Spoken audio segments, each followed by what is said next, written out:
राधे राधे दोस्तों, कैसे हैं आप सब। दोस्तों, हमारे यूट्यूब चैनल पर आपका स्वागत है। हमारे इस चैनल को सब्सक्राइब कीजिएगा और हमारे वीडियो को लाइक, शेयर और कमेंट ज़रूर कीजिएगा। दोस्तों, अभी जो है सबसे शुभ और पवित्र महीना मार्गशीर्ष का महीना जो है वो अभी चल रहा है। जी हाँ दोस्तों, हिंदू धर्म में जो है मार्गशीर्ष के महीने को सबसे पवित्र और उत्तम महीनों में से एक माना गया है। और ऐसे ही दोस्तों, इस महीने में जो है जो भी भगवान श्री कृष्ण जी की पूजा आराधना करता है, उनके जीवन में भगवान श्री कृष्ण जी की कृपा से हमेशा सुख समृद्धि बनी रहती है। क्योंकि दोस्तों, जो ये मार्गशीर्ष का महीना है, ये भगवान श्री कृष्ण जी को ही समर्पित किया हुआ महीना है। तो ऐसे में दोस्तों, इस महीने की जो है अमावस्या, वो भी दोस्तों 14 दिसंबर को पड़ने वाली है। जी हाँ दोस्तों, मार्गशीर्ष महीने की जो अमावस्या है वो 14 दिसंबर के दिन को पड़ने वाली है। और इस अमावस्या को जो है दोस्तों सोमवती अमावस्या भी कहा जाएगा, क्योंकि सोमवार के दिन को पड़ने वाली अमावस्या को सोमवती अमावस्या के नाम से भी जाना जाता है। सोमवार को पड़ने वाली अमावस्या को सोमवती अमावस्या कहा जाता है। हिंदू धर्म में इस अमावस्या का जो है विशेष महत्व बताया गया है। वैसे दोस्तों, प्रत्येक अमावस्या का जो दिन होता है वो हिंदू धर्म में शुभ दिन और उसका महत्व जो होता है वह बहुत ही अधिक बताया जाता है। पुराणों में भी कहा गया है कि इस दिन सुहागिन महिलाओं को अपने पति की दीर्घायु की कामना के लिए व्रत अवश्य ही रखना चाहिए।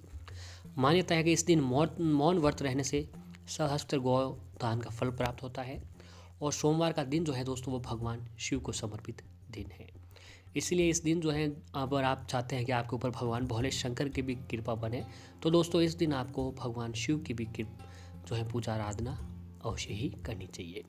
इसलिए इस दिन भोलेनाथ की पूजा करते हुए महिलाएं अपने पति की दीर्घायु की कामना करती है और पीपल के वृक्ष में शिव जी का वास मानकर उनकी पूजा और परिक्रमा करनी चाहिए।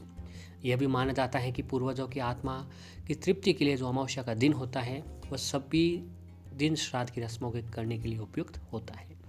यहाँ दोस्तों, अमावस्या का जो दिन होता है वह पितरों को भी समर्पित किया हुआ दिन होता है।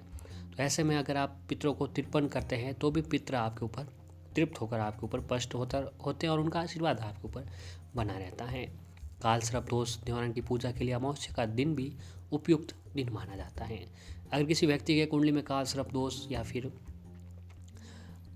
ग्रह कुंडली में दोष, किसी प्रकार का कोई भी दोष हो, पितृ दोष हो, इस दिन अमावस्या के दिन सभी पूजा करने से सभी समस्याओं का निवारण होता है।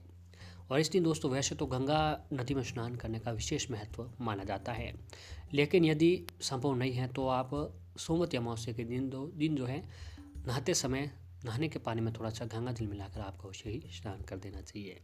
इस दिन पीपल के वृक्ष की पूजा करने से व्यक्ति को सौभाग्य में वृद्धि होती है।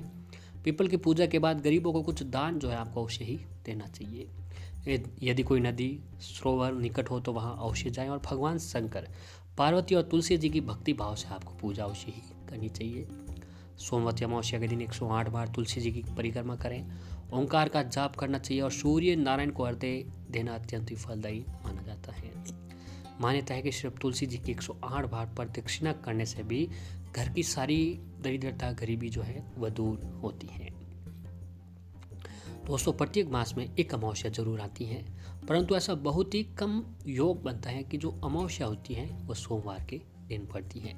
ऐसा दोस्तों साल में 1 या 2 बार ही ऐसा सहयोग बैठ पाता है। यह स्नान दान के लिए शुभ और सर्वश्रेष्ठ मानी जाती है। पुराणों में भी कहा गया है कि सोमवार को अमावस्या बड़े ही भाग्य से इस दिन अमावस्या का दिन पड़ता है। इस दिन को नदियों, तीर्थों, स्नान, गोदान, अन्नदान, ब्राह्मण भोजन, वस्त्र आदि दान के लिए विशेष माना जाता है। सोमवार चंद्रमा का दिन है। इस दिन अमावस्या को सूर्य तथा चंद्र एक सीध में स्थित रहते हैं, इसलिए पर्व पुण्य देने वाला होता है। अमावस्या जब सोमवार के दिन पड़ती है तो उसे सोमवती अमावस्या कहते हैं, और अमावस्या जब शनिवार के दिन पड़ती है तो उसे शनि अमावस्या के नाम से जाना जाता है। तो ऐसे दोस्तों, सनातन धर्म में सोमवती अमावस्या का विशेष महत्व दिया गया है। पौराणिक मान्यता के अनुसार इस दिन स्नान दान करने से जातक के जीवन में आने वाली सभी दुख तकलीफें दूर हो जाती है। वहीं अगर इस दिन कुछ उपाय भी कर लिए जाए तो जातक के जीवन में समस्याओं का अंत हो जाता है।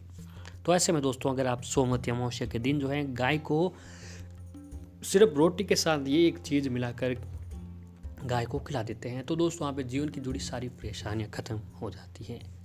आइए दोस्तों, जानते हैं उसी उपाय के बारे में।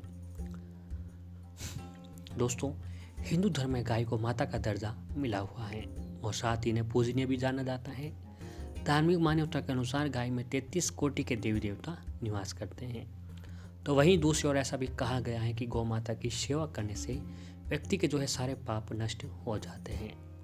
अगर देखा जाए तो आज के समय में बहुत से लोग ऐसे हैं जो गाय की सेवा करने के लिए हमेशा तैयार रहते हैं। कहते हैं कि गाय को नियमित रूप से एक रोटी खिलाने से व्यक्ति को पुण्य की प्राप्ति होती है और उस घर में हमेशा सुख समृद्धि बनी रहती है। शास्त्रों के अनुसार दोस्तों गाय में 33 कोटि देवी देवता वास होता है। जब बात गाय को रोटी खिलाने की आती है तो अगर आप चाहते हैं कि आपके ऊपर 33 कोटि देवी देवता का आशीर्वाद बने, उनकी कृपा आपके ऊपर बनी रहे और आप उनकी रोजाना भोग लगाएं, तो दोस्तों गाय में मात्र एक गाय में 33 कोटि देवी देवताओं का वास होता है। एक गाय की सेवा करने से 33 कोटि देवी देवताओं का आशीर्वाद मिलता है। तो इससे बड़ा पुण्य लाभ दोस्तों आपके लिए और क्या हो सकता है। इसलिए ऐसा कहा भी जाता है कि केवल एक गाय की सेवा करने से 33 कोटि के देवी देवताओं की सेवा होती है, इनका पुण्य मिलता है। और कहते हैं जिस घर में गाय को रोटी खिलाई या फिर सेवा की जाती है उनकी तो पीढ़ियाँ ही तर जाती हैं। यानी इतना अधिक पुण्य मिलता है कि उस कुल में जन्म लेने वाली पीढ़ियाँ हैं जो संसार के सारे सुख भोगती हैं। तो दोस्तों अमावस्या का दिन जो है जब आप अपने घर की रोटी बनाते हो तो पहली रोटी जो होती है दोस्तों वो अग्नि माता का भोग होती है। तो पहली रोटी को अग्नि माता को भोग लगा दीजिएगा। दूसरी रोटी बनती है उस रोटी को गाय के नाम से अलग कर दीजिएगा और अलग करने के बाद दोस्तों आपके घर का काम पूरा हो जाए, आप एकदम फ्री हो जाए। जब गाय को आप रोटी देने जा रहे हो तो दोस्तों उस रोटी के अंदर जो है थोड़ी सी हल्दी और थोड़ा सा गुड़ मिला दीजिए। जी हाँ दोस्तों, जो गाय के नाम की रोटी थी उसके अंदर थोड़ी सी हल्दी और थोड़ा सा गुड़ मिलाकर किसी भी बैठी हुई गाय को खिला दीजिए। दोस्तों ऐसा अगर आप अमावस्या के दिन करते हैं तो उस व्यक्ति को जीवन की लौकिक और अलौकिक दोनों फलों की प्राप्ति होती है। जी हाँ दोस्तों, इस उपाय को अगर आप कर लेते हैं सोमवती अमावस्या के दिन तो आपके घर में सारी सुख समृद्धि आने लगेगी। और ऐसे ही दोस्तों नौकरी से जुड़े समस्याओं से जूझ रहे लोगों को इस दिन ओंकार मंत्र का जाप करना चाहिए। इस दिन रोटी में सरसों का तेल लगाकर कुत्ते को खिलाने से भी व्यक्ति की सारी बाधाएं दूर हो जाती हैं। इस दिन पीपल के पेड़ और भगवान विष्णु जी की पूजा करनी चाहिए। इस दिन पीपल के पेड़ की 108 परिक्रमा करने से भी व्यक्ति के ऊपर भगवान श्री विष्णु जी की कृपा बनी रहती है। और सोमवती अमावस्या के दिन जो है तुलसी माँ की पूजा करनी चाहिए और इस दिन तुलसी को जल और फूल चढ़ाने अवश्य चाहिए। इससे व्यक्ति के जीवन की सभी समस्याएं खत्म होकर उनके घर में सुख समृद्धि बनी रहती हैं।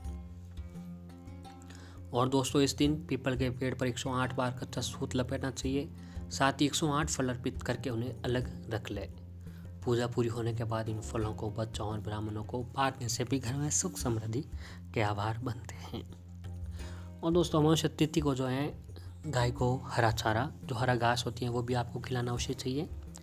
मछलियों को आटे की गोली, चींटियों के लिए शक्कर मिश्रित आटा डालना चाहिए। इससे घर में सुख समृद्धि और जो है पैसों की आवक बनी रहती है। तो अगर दोस्तों अमावस्या के दिन अगर आप ये काम करते हैं तो आपके ऊपर जो है भगवान शिव की कृपा से ही बनती है।